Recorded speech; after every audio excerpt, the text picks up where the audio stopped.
শীতের দিনে দুইটা জিনিস কম বেশি সব বাড়িতে হয়ে থাকে, একটা হচ্ছে স্যুপ আর একটা হচ্ছে কফি। আজকে আমি আপনাদের সাথে কফির রেসিপিটা শেয়ার করব। কফি বানানোর জন্য এখানে ফুল ক্রিম যে গরুর দুধটা আছে সেই দুধ নিয়ে নিয়েছি।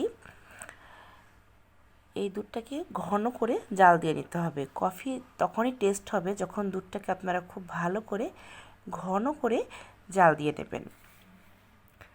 আমি এখানে 4 কাপ দুধকে খুব ভালো করে একটু জাল দিয়ে দিচ্ছি।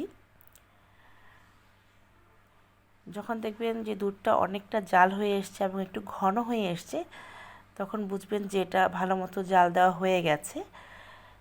তারপর আমরা চুলার আঁচটাকে মাঝারিতে করে দেব। আমার কিন্তু শীতের দিনে কফি এবং স্যুপ দুটোই খুব ভালো লাগে। বিশেষ করে সন্ধ্যাবেলা তো কফিটা খুবই ভালো লাগে। এই জন্য বাসায় প্রায় দিনই কফি তৈরি করা হয়। তা আজকে ভাবলাম যে কফির রেসিপিটা আপনাদের সাথে শেয়ার করি। আমার এই রেসিপিগুলো আপনাদের ভালো লেগে থাকলে আমার চ্যানেলটা সাবস্ক্রাইব করে পাশে থাকা যে বেল আইকনটা আছে সেখানে ক্লিক করে দেবেন। আমি এরকম রেসিপি আপলোড দেওয়ার সাথে সাথেই আপনার কাছে নোটিফিকেশন চলে যাবে। আমি দুধটাকে অনেকটা জাল দিয়ে নিয়েছি।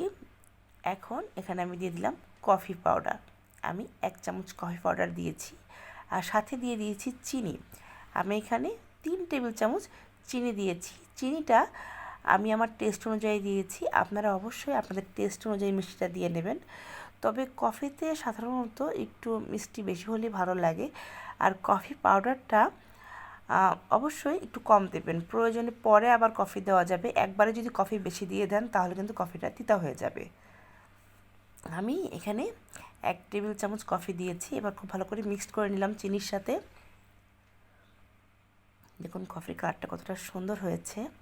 এবং দুধটাকে যদি ঘন করে জাল দিয়ে কফিটা করা হয় তাহলে কফিটা খেতে অনেক টেস্টি হয়ে থাকে।